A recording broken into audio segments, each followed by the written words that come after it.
नमस्कार साथियों, ब्रह्मोस क्लासेस में आप सभी का स्वागत है। उत्तर प्रदेश पुलिस कांस्टेबल 19,200 पदों के लिए और एसआई के पदों के लिए मैं आपको संविधान पढ़ाने वाला हूं और आज संविधान की दूसरी क्लास है। और जैसा कि मैंने आप सभी से कहा था कि देखो, आपको एक बार भरोसा करना पड़ेगा। यदि आपने विश्वास कर लिया या भरोसा कर लिया तो गारंटी है इस बात की कि कंटेंट देखना मैं आपको वो दूंगा कि जो आपने कभी पढ़ा नहीं होगा। क्यों? क्योंकि भाई कम समय में, ऐसा नहीं कि 3-3 4-4 घंटे क्लास चल रही वो यही कंटेंट को पढ़ाया जा रहा, नहीं।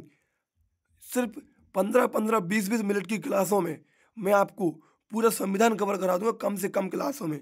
यदि आप चाहो कि इनको दोबारा भी देखना चाहो ना, तब भी आप इनको देख सको। और यूपी पुलिस कांस्टेबल में संविधान के 3 से 4 प्रश्न आते हैं, जी के जीएस में 5-5 प्रश्न तक पूछ लेता है। और एसआई में तो टोटल 16 प्रश्न पूछता है संविधान के। और यदि फैक्ट पर बात करूंगा तो कम से कम 8 से 10 क्वेश्चन तो फैक्ट पर पूछता है। और मैं आपको टोटल फैक्ट पढ़ाने वाला हूँ संविधान के। 1 नंबर कंटेंट से आपको मैं फैक्ट पढ़ाने वाला हूँ। चलिए बात करते हैं पूरे फैक्ट पर एक एक से। आज के लिए जितने भी क्वेश्चन इंपोर्टेंट बन सकते हैं।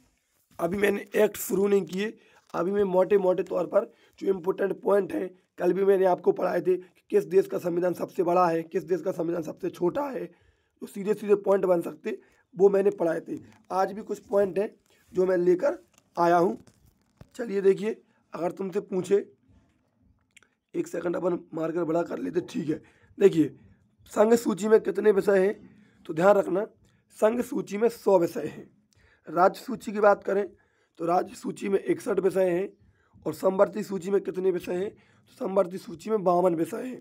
संघ सूची वह सूची होती है जिस पर सिर्फ केंद्र सरकार कानून बनाए, ठीक है। राज्य सूची जिस पर सिर्फ राज्य सरकार कानून बनाए। और समवर्ती सूची जिस पर केंद्र सरकार और राज्य सरकार दोनों मिलकर कानून बनाए, वह समवर्ती सूची कहलाती। आगे बात करें, आगे पूछे, भारत का संविधान अर्धसंघात्मक है। कैसा है? भारत का संविधान अर्धसंघात्मक है। ये किसने कहा? तो केसी बिहेर ने कहा। भारत का संविधान अर्धसंघात्मक है, तो केसी बिहेर ने कहा। अखिल भारतीय सेवाओं की नियुक्ति कौन करता है? तो अखिल भारतीय सेवाओं की नियुक्ति राष्ट्रपति करता है। ध्यान रखना, अखिल भारतीय सेवाओं की नियुक्ति राष्ट्रपति करता है। भारत के संविधान को सहकारी संघवाद ग्रैनविल ऑस्टिन ने कहा। मोस्ट इंपोर्टेंट कथन है ये, और एसएससी CHSL में पूछा गया है। भारत के संविधान को सहकारी संघवाद किसने कहा? तो ग्रैनविल ऑस्टिन ने कहा। यूएसएसआर मतलब सोवियत संघ, जिसे वर्तमान में रूस के नाम से जानते। तो तुमसे पूछे union of Soviet socialist Republic, इसकी फुल फॉर्म इंपोर्टेंट है, जो कि कभी कभी एग्जामिनर पूछ लेता। Union of Soviet socialist Republic, जो 1922 से 1924 में बना। कौन बना? USSR। 15 देश थे इसमें। कितने देश थे? तो 15 इसमें देश थे। 25 दिसंबर 1991 को ये टूट गया, मतलब USSR टूट गया। इससे पूरे के पूरे देश अलग हो गए और रूस इससे अलग हो गया। ध्यान रखना। पूछे रूस की क्रांति कब हुई? तो रूस की क्रांति 1917 में हुई थी। ये पॉइंट इंपोर्टेंट थे तो मैंने यहाँ पर जोड़ दिए। रूस की क्रांति कब हुई? या रूसी क्रांति तो 1917 में हुई। 1935 में संघीय शासन व्यवस्था को अपनाया गया कनाडा मॉडल पर। पूछे भारत में संघीय शासन व्यवस्था किस मॉडल पर या किस देश से अपनाई गई? तो कनाडा मॉडल पर या कनाडा देश से अपनाई गई 1935 में। भारत में कितनी देशी रियासत थी? तो भारत में 565 देशी रियासतें थी, ठीक है। कितनी देशी रियासतें थी? तो 565। भारत में कैसी सरकार है? तो भारत में संसदात्मक सरकार है। इंपोर्टेंट पॉइंट है, भारत में कैसी सरकार है? तो भारत में संसदात्मक सरकार है। सरकार के कितने अंग होते हैं? मोस्ट इंपोर्टेंट पॉइंट है, ध्यान रखना। सरकार के 3 अंग होते हैं। कौन कौन? एक तो विधायिका, दूसरा कार्यपालिका और तीसरा न्यायपालिका। विधायिका जो होती वो कानून बनाने का कार्य करती। कार्यपालिका होती वो कानून का पालन कराने का कार्य करती। जैसे मान लो विधायिका ने कोई कानून बना दिया तो कार्यपालिका उसको कानून को फॉलो कराएगी। और जो न्यायपालिका होती वो कानून की व्याख्या करना या न्याय दिलाने का काम करती। आगे बात करें, सरकार के अंग का वितरण क्षैतिज वितरण कहलाता है। जो सरकार के 3 अंग होते इसका जो वितरण है वो क्या कहलाता, क्षैतिज वितरण कहलाता है, ध्यान रखना।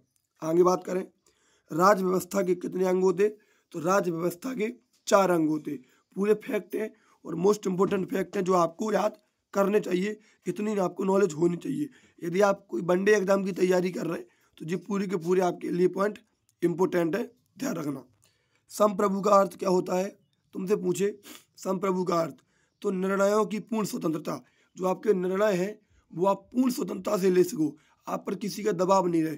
जैसे मान लो आपको पाकिस्तान पर हमला करना, तो ऐसा नहीं कि आपको अमेरिका से पूछना पड़ रहा कि भाई हम पाकिस्तान पर हमला कर दें, नहीं, निर्णयों की स्वतंत्रता, मतलब तभी वो कोई देश संप्रभु कहलाता।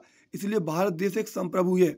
जब भी भारत देश को किसी के साथ युद्ध करना या कोई सर्जिकल स्ट्राइक करना तो किसी भी देश से पूछना नहीं पड़ता है, अपने निर्णयों की पूर्ण स्वतंत्रता है भारत के पास, ध्यान रखना।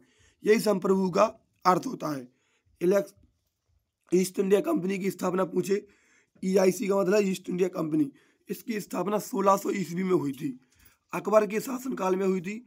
उस समय किसका शासनकाल था, तो अकबर का समय चल रहा था।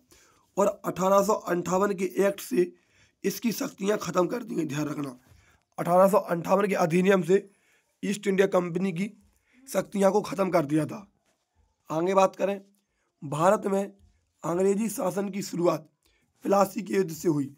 पूछे इंपोर्टेंट पॉइंट है कि भारत में अंग्रेजी शासन की शुरुआत किस युद्ध से मानी जाती, तो 1757 के प्लासी के युद्ध से मानी जाती। प्लासी का युद्ध कब हुआ, तो 1757 में हुआ और सिराजुद्दौला और रॉबर्ट क्लाइव के बीच में हुआ, ध्यान रखना, ठीक है, सिराजुद्दौला और रॉबर्ट क्लाइव के बीच। आगे बात करें, ईस्ट इंडिया कंपनी का पहला अध्यक्ष कौन था, तो वो मेयर था, मेयर, नाम ही उसका मेयर है। ईस्ट इंडिया कंपनी का पहला अध्यक्ष मेयर था। 1765 में इलाहाबाद की संधि हुई। पूछे कितनी संधियां हुई थी, तो 2 संधियां हुई थी, लेकिन कब हुई थी, तो 1765 में इलाहाबाद की संधि हुई। आगे बात करें, कुछ पॉइंट और हैं, यहाँ से आते हैं अधिनियम, जहाँ से भारतीय संविधान का सही तरीके से बनना शुरू हुआ। 1773 के रेगुलेटिंग एक्ट के तहत बंगाल के गवर्नर को बंगाल का गवर्नर जनरल बना दिया गया। पूछे कि कौन से अधिनियम के तहत बंगाल के गवर्नर को बंगाल का गवर्नर जनरल बना दिया गया, तो वो 1773 का रेगुलेटिंग एक्ट है। केंद्रीकृत प्रणाली का जन्म 1773 के रेगुलेटिंग एक्ट से हुआ। जो केंद्रीकृत प्रणाली है इसका जन्म 1773 के रेगुलेटिंग एक्ट से हुआ। आगे बात करें, 1774 में कलकत्ता हाई कोर्ट की स्थापना हुई, जिसके पहले मुख्य न्यायाधीश एलिजा एम्पे थे। पूछे कलकत्ता हाई कोर्ट की स्थापना कब हुई, तो 1774 में हुई और जिसके पहले मुख्य न्यायाधीश कौन थे, तो एलिजा एम्पे थे। आगे बात करें, न्यायपालिका का उदय 1773 के रेगुलेटिंग एक्ट से हुआ। न्यायपालिका का उदय कब हुआ, तो 1773 में हुआ और 1773 के रेगुलेटिंग एक्ट से हुआ। ये पॉइंट अब आपको कोई बताएगा नहीं, क्योंकि ये पॉइंट मोस्ट इंपोर्टेंट है, लेकिन पता नहीं चलता, ध्यान रखना। न्यायपालिका का उदय 1773 के रेगुलेटिंग एक्ट से हुआ। आगे बात करें, 1773 की एक्ट की कमियों को दूर करने के लिए 1781 का चार्टर अधिनियम लाया गया, जिसे एक्ट ऑफ सेटलमेंट कहते हैं। क्या कहते हैं, एक्ट ऑफ सेटलमेंट कहते हैं, ध्यान रखना। 1773 के एक्ट मतलब 1773 का कौन सा एक्ट, तो रेगुलेटिंग एक्ट। इसकी कमियों को दूर करने के लिए 1781 का चार्टर अधिनियम लाया गया, और इसे किस नाम से जाना जाता, तो एक्ट ऑफ सेटलमेंट के नाम से जाना जाता। अब भाई ये आज का कंटेंट था, जो कि ये क्लास थी, सिर्फ ये आपको मैं 10 से 12 मिनट की क्लास बना रहा, और मैं लगभग ऐसे ही 30 से 40 क्लासों में ये कवर कर दूंगा मैं, क्योंकि मैं घंटे पर आपसे बहस नहीं कर रहा, मैं 10 20 मिनट आपको मोटिवेशन नहीं दे रहा। यदि आप समझदार हो, इस कंपटीशन की दुनिया में हो यार, और आपको लग रहा कि हमको पढ़ना है, हमको जीतना है, हमारे अंदर जज्बा है, तो गारंटी से आप पढ़ोगे। मोटिवेशन आपको नहीं मिल रहा हो ना, तो अपने माँ बाप की शक्ल एक बार देख लिया करो, सबसे बढ़िया मोटिवेशन वही है, बस समझ रहे हैं? तो मैं घंटों घंटों आपके पास बहस नहीं करता।